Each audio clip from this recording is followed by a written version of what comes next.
Are you looking for a Bible for your children and not sure where to start? Well, today I want to share with you some of the favorite Bibles that we use in our home. Hello and welcome back to Wholehearted Homemaking. My name is Heather and today I wanted to share with you some of our favorite Bibles that we use. I am mama to 7 children, ages 2 to 14, and have been teaching children in children's ministry for almost 20 years. And so today I wanted to share some of our favorite resources. So it'll be a quick video, but if you have any questions, please don't hesitate to ask. So first and foremost is our baby Bible, and I absolutely love this. I don't know if it's in print anymore. This is a hardback version. It is called A Little Child's First Bible, and it is retold by Lena Lane and illustrated by Jan Lewis.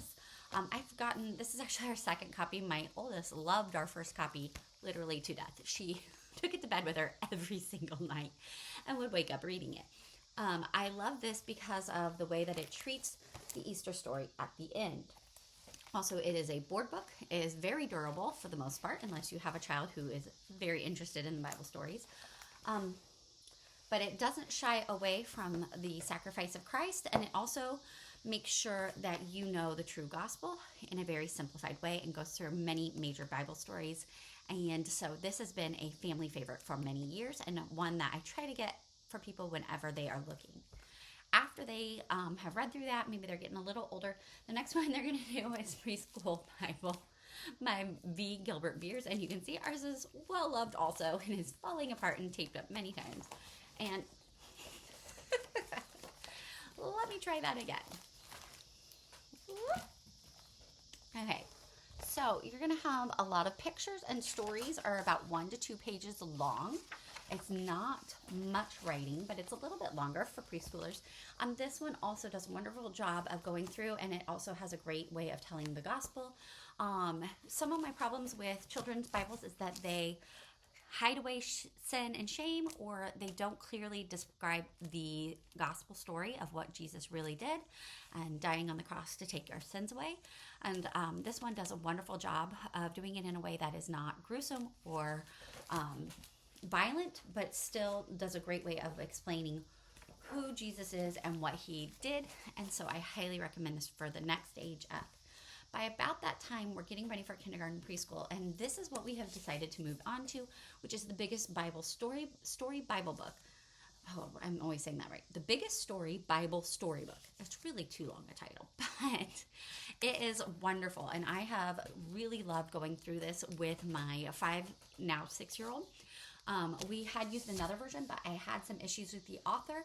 I'm not going to name it here, but just you might want to check into the authors of some of your children's storybooks and what they actually stand for. Now, this Bible, my husband isn't a huge fan of because he thinks these kind of images are a little creepy on some of the pages. But my children haven't found that to be a problem, and I actually find them quite lovely. So it just is a personal preference here. But the stories tend to be about 2 to 3 pages long, and they include a prayer at the end. But again, they treat and discuss the concept of sin and redemption so clearly and so well that this has been a wonderful addition to our Bible time. So this is separate. This is what we do for her school time. When my kids have to read their Bible lesson on their own in their Bibles, she does this with me, and we absolutely love it. There is a curriculum with it, which we have not used, and there's videos and coloring pages and just all kinds of stuff. We're just reading through it right now, but if you're interested, you can check that out. But this has been a wonderful step up for that beginning Bible lessons. Then, about the time we will finish this, my daughter should be able to start reading independently, at which point we will move on to this, also falling apart. But this is the My Father's World first grade Bible reader. It may look different now because I purchased this when my oldest was in first grade, which was about 10 years ago. So this is wonderful. It's as told by Marie Hazel, or Hazel, I'm not sure how to say it, but it does such a wonderful job and is a great first primary reader that I have loved and used and will continue to preserve it as best I can because it has been the best introduction reader to Bible stories. We also have the milestone books, which is Rod and Staff. They, you kind of have a curriculum to do it from the very beginning. So it is not our go-to to learn how to read because we don't use their full curriculum.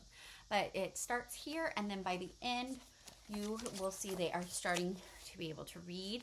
So you will go through this slower because it's as your child is able to read. But we really do appreciate this Bible reader. Like I said, you used to be able to get it from My Father's World, first grade. I don't know if you can still purchase it separately, but this was my favorite one. And then I know this goes against what most people say, but once they have finished that and they are now confident readers, we get them a King James. We actually get them their own King James as soon as they graduate kindergarten and start first grade. They may not be able to read it yet, but they start bringing it to church and trying to look up verses and things like that. But by the time they finish this reader, they move on to King James. And you know what? My children actually have never, ever had a problem understanding the King James. There are things they may not understand or talk about, but that doesn't mean that they don't comprehend the entire story. And so we move on to a King James version of the Bible. My children have all moved on straight to King James, no other versions, from a children's reader. And this has not been a problem for them. They comprehend it. There are certain things they don't understand, and you know what? That's okay. They will get it when they come back through it at an older age. They will draw from it what they can at that point.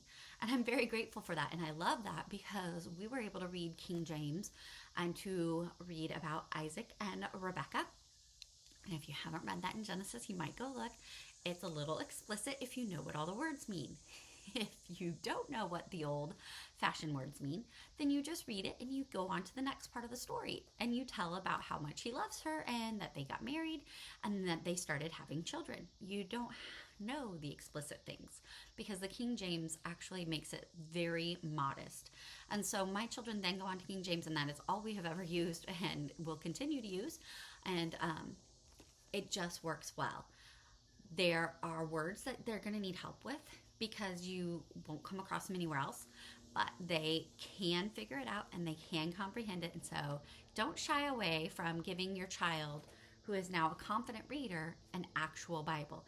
Now, you may not use King James, but I would also encourage you to try it out because you would be shocked how well your children can read it once they get their mouth used to and their mind used to some of those older words. But like I said, we use this as a family and in our church all the time, so our children are pretty confident once they get to the words. It's only when you add a couple ETHs, knoweth, and things like that. They stumble with reading, but once they get it, they've got it. And when they hear it audibly, they also know what it's saying and can tell you back what is said. So that's our favorite kind of Bibles. If you have any question, let me know because we are a little picky about children's storybook Bibles in our home. And so I've gone through a few, but these are the ones that we've landed on because they have such a clear picture of sin, redemption, and the true gospel story. And I encourage you to look for whatever your specific parameters are for your family in a Bible storybook and not just go with what's the most popular. So that's all I have for you today. Thank you so much for watching and have a blessed day. Let us go forth and strive to serve our families and the Lord wholeheartedly.